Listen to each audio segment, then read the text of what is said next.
Sonic the Hedgehog confuses me. You're probably wondering how a blue hedgehog that runs fast and collects rings could be confusing. But if you dive deeper into this franchise, you'll probably end up being just as confused as me. Now, I don't completely hate Sonic the Hedgehog. There are certain aspects of this series that I really enjoy, and some of the games can be really good. But the thing that confuses me about Sonic is the lack of consistency the series has in almost every area. For example, just when it seems that a gameplay style is really starting to work, Sega drops it for almost no reason. The fanbase is weird too. Sometimes it can create something really cool, and other times it can create Nick the Hedgehog. The story of the Sonic series may just be the most confusing part. There's alternate continuities, a ton of useless characters, retcons, and a tone that can't decide if it wants to be super dark and edgy or harmless and fun. With such an inconsistent plot, it baffles me that there's been a total of 5 Sonic cartoons over the years. With the exception of Sonic Boom, which I found to be alright, I haven't seen any of Sonic's cartoons. From what I've heard, most of them are either good, bad, or whatever the Adventures of Sonic the Hedgehog is supposed to be. However, today I'll be looking at one of the shows the Sonic community has a split opinion on: Sonic X. Sonic X is an anime created by TMS Entertainment that aired from 2003 to 2006. It ran for a total of 78 episodes across 3 seasons and had a large overarching storyline. Many say that this anime is pretty bad, while others are willing to defend it as a great expansion of the Sonic universe.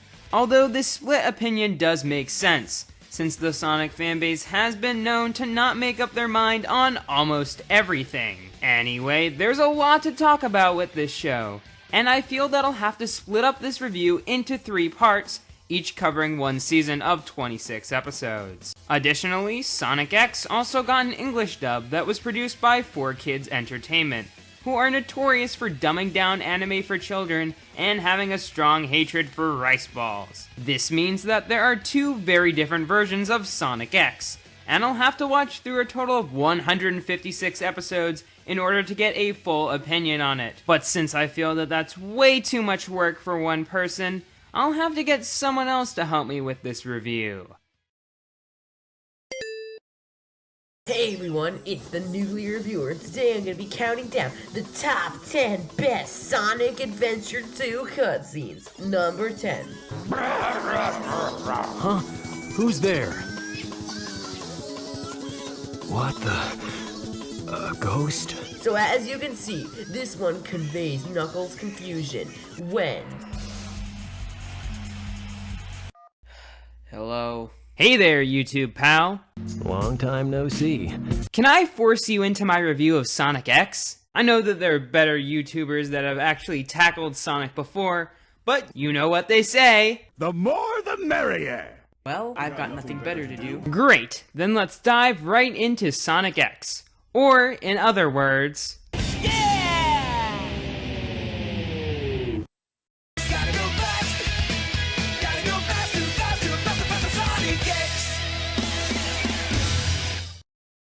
The series begins with the shot of Big the Cat, so we're already off to a great start. Sonic breaks into Dr. Eggman's base, where Eggman activates a weapon that sends him and all of Sonic's weird friends to the human world. But where did Sonic and his friends come from if they weren't already on Earth?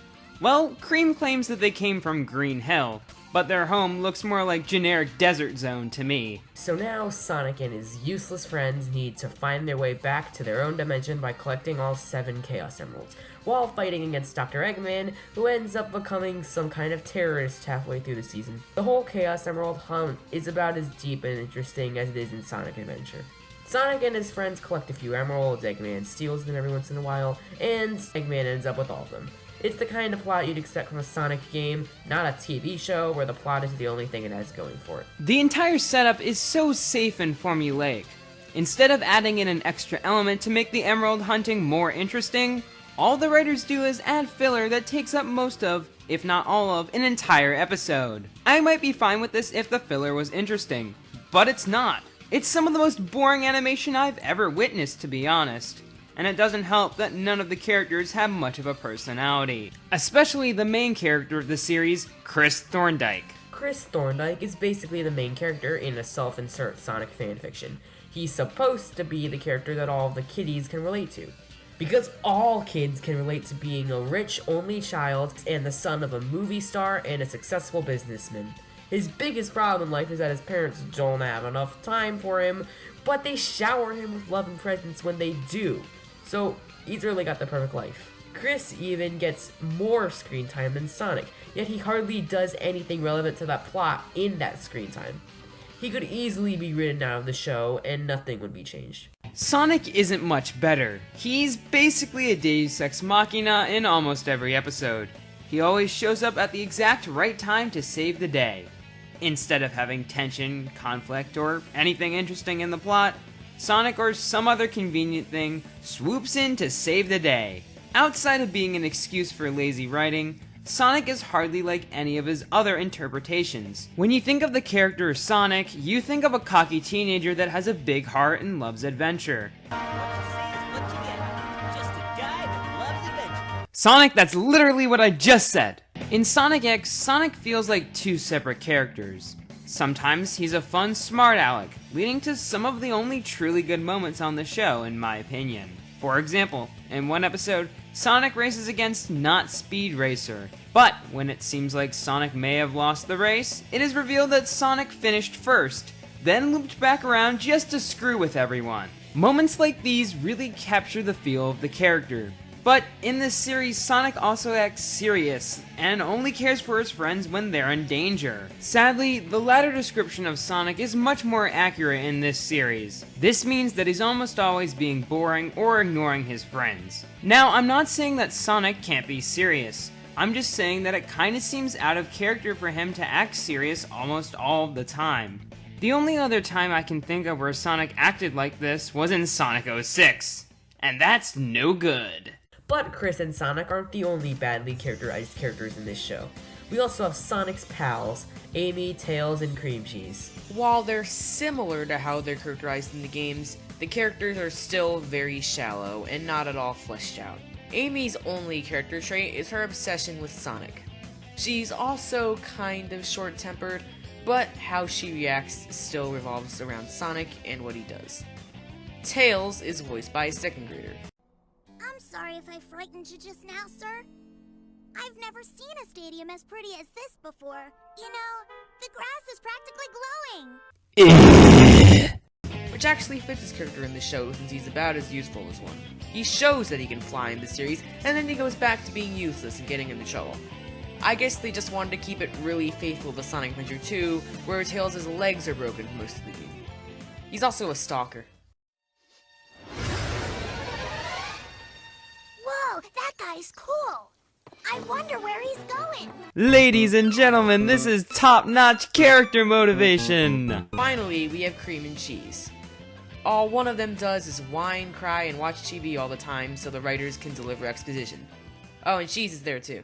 Dr. Eggman is your standard Saturday morning cartoon villain who wants the Chaos Emeralds because he's evil. He is joined by his robot assistants, Deku, Boko, Bokan, and Goku. Deku and Boku serve to be poor comic relief characters. Bokan warns Sonic about Eggman's plans, because telling your nemesis about your plans is the key to success, and Goku just sits in a corner powering up every episode. Eggman is incredibly silly in this series. All of his robots are hardly a threat to any of the characters, and he chooses them by shuffling cards, reusing the same clip of animation in almost every episode.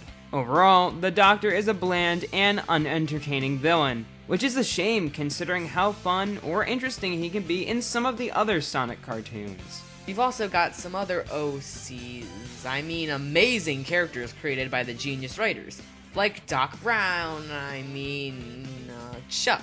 He's a super amazing, well fleshed out character. And by that I mean he's the most by-the-books generic genius character ever written. We also have Chris's secret agent teacher, who is the most pathetic semi-antagonist in the show. The President of the United States, who pours all of his military forces into stopping some bald guy who just wants to build an amusement park. The President's assistant, who is super wall wacky and over the top. And this girl in a wheelchair who has no personality besides she's in a wheelchair, feel bad for her. There's also Chris's boring, racially diverse token friends. Morgan Freeman, Nice to see you again in one of my videos, Mr. Freeman. Chris's race car driving uncle, and oh my god, how can one show contain so many boring OCs? These characters only really exist to create one-off plots that could easily be achieved by using the already established characters in the Sonic universe. The original pilot of the show even took place in a world populated by anthropomorphic animals, and there were no humans. This fact shows how pointless most of the human characters are in relation to just about everything else in Sonic X. So, to sum it all up, the human characters all suck. Before we move on to talking about the episodes of this season, there seems to be one more major character that we're forgetting. Who could that be? Ah yes, the Echidna himself. Knuckles is probably the most competent character on the show. Not only that, but he's the only one who feels like an actual person. For one thing, he's the only one making sane decisions. While the other characters don't seem to mind being abducted from their homes very much, Knuckles is the only one who actually wants to leave, and knows better than to hang out with a random rich kid. He's the down-to-earth and stubborn character and is easy to manipulate. Sure, he gets manipulated by the same person twice in one season, but the games did it as well, so it isn't that big of a problem. Also, did I mention that one time when he climbed into a missile and shot himself at Eggman's base? Yeah, that was pretty cool too. Anyway, while almost everything we've shown about Sonic X so far lacks any creativity or imagination, the first 2 episodes aren't actually that bad. While there were many signs that the show was doomed from the start, like how it's never explained where these airplane devices came from, these episodes offered some good action, decent animation, and it got me a little interested into what was going on. But as soon as Sonic X settles into a formula around episode 3, that's when I think things start to go to crap. As I mentioned before, Sonic X has a similar plot to Sonic Adventure, and while the production values in Sonic X may be better than the 5-cent budget Sonic Adventure had, Sonic Adventure is still the better experience. There's an actual game outside the story that can hold your attention for longer than Sonic X ever could. Sonic X just feels a lot slower. I mean, for a show about a hedgehog that moves at the speed of sound, the pacing feels very sluggish, since they always have to veer off in some random direction. Sonic Adventure's plot can be slow at times, and is relatively predictable, but it's also so off the wall and cheesy that it's actually kind of interesting to watch.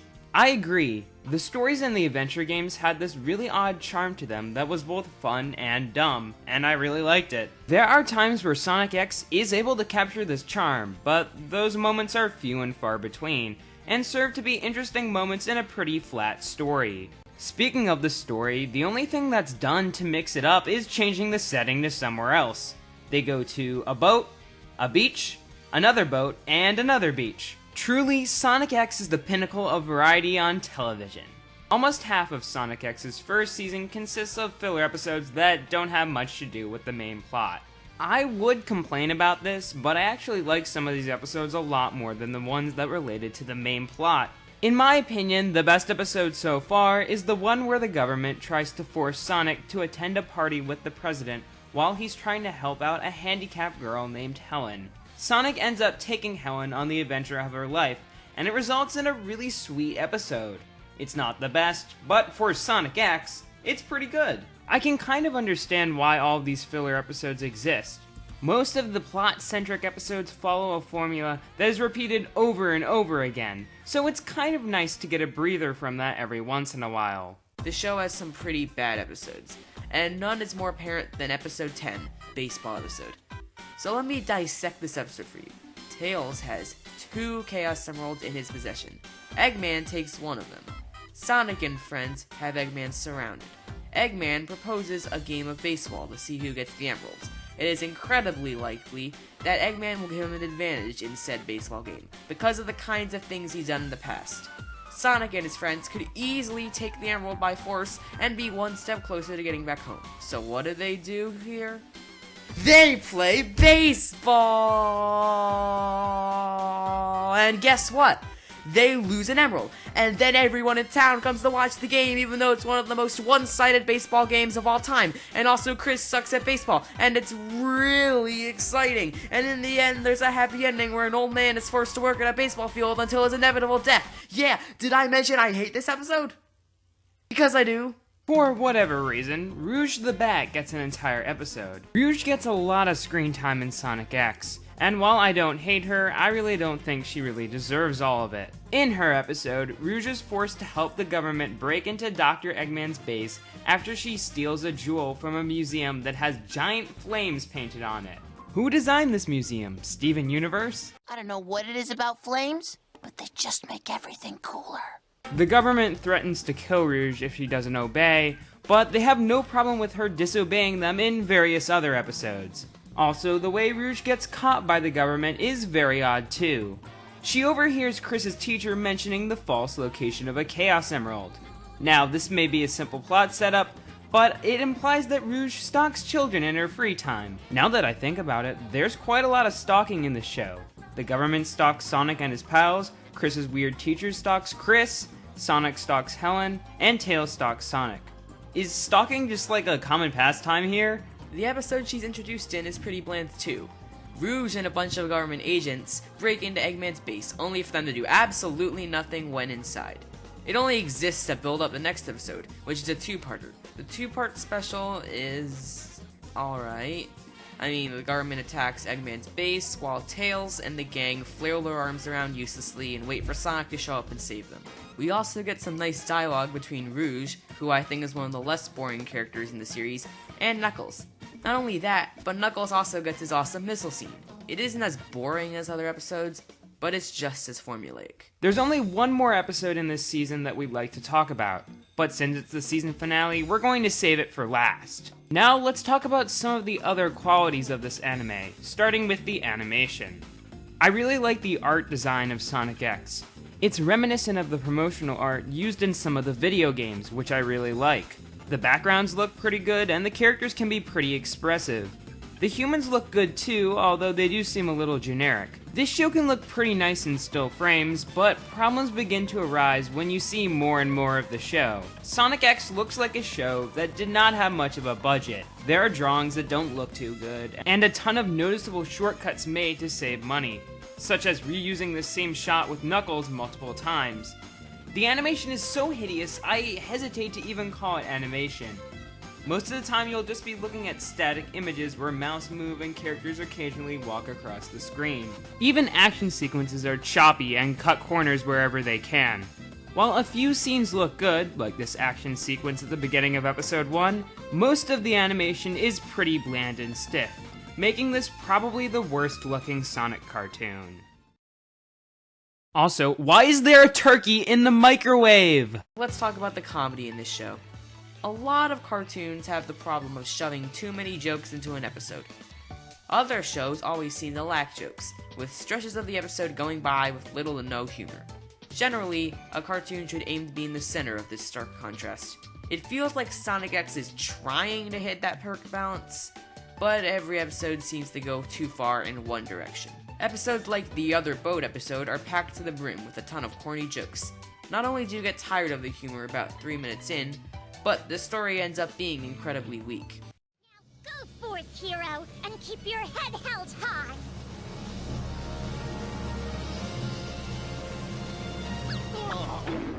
On the other hand, we get episodes like the Haunted House episode, where there seems to be so many opportunities for jokes with all of the walking around they do, but the writers never take them. And in the end, even when we do get hit by jokes, they aren't even that good.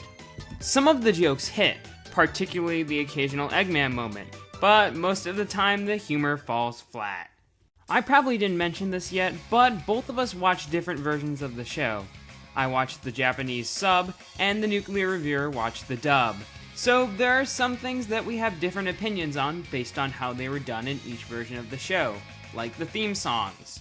Surprisingly, the Japanese version has a pretty decent soundtrack. The opening theme, Sonic Drive, is catchy and memorable, even though I can't understand it. It definitely feels like something from a Dreamcast-era Sonic game, and it's on par with some of the themes from that era. But if I gotta complain about something, at the beginning of the song, the singer sounds like he stubbed his toe.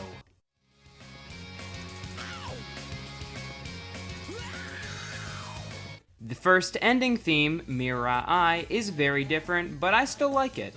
The characters relax and take a break after a long day, and Sonic somehow watches the episode that you just saw. It's energetic and calm at the same time, and almost makes you forget about how mediocre the episode was that you just watched. It's just that good. I also like how these ending themes fade in at the end of the episode to transition into the credits. It's a really nice touch. Midway through the season, the show switches to another ending theme, The Shining Road, and I don't like it. It seems to be about some forbidden love between Sonic and Amy, which never appears in the show. I'm not into J-pop, but if you are, then you might enjoy this theme. I just think it's trash. The background music heard in the show is alright. There aren't any bad tracks, but most of them consistently play over and over again, especially Dr. Eggman's theme. The soundtrack is pretty forgettable overall, which is why you haven't been hearing much of it in this video. Some of the music is even good in its own right, but I'm a little disappointed overall, considering that Sonic music is almost always fantastic. But for what we got, the Japanese soundtrack does its job pretty well. So, Nuclear Reviewer, how was the music in the English dub? What do you think? The background music is boring, bland, and uninspired. Since the episodes I watched were for the European version, the well-known American theme song was the credits song. Instead, we got this beauty for the theme song.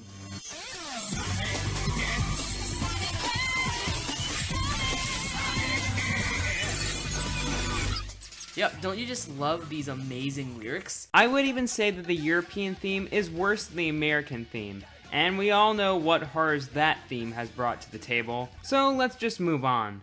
I can't really give much of an opinion on the voice acting in the Japanese version of the show, since I can't speak Japanese. However, I didn't really think any of the voices were too bad, and I really enjoyed the voices for Eggman and Sonic, who speaks English sometimes. Oh, what a great view! Let's check out how the voice acting is in the American version. It is just like yours, Doctor. What the?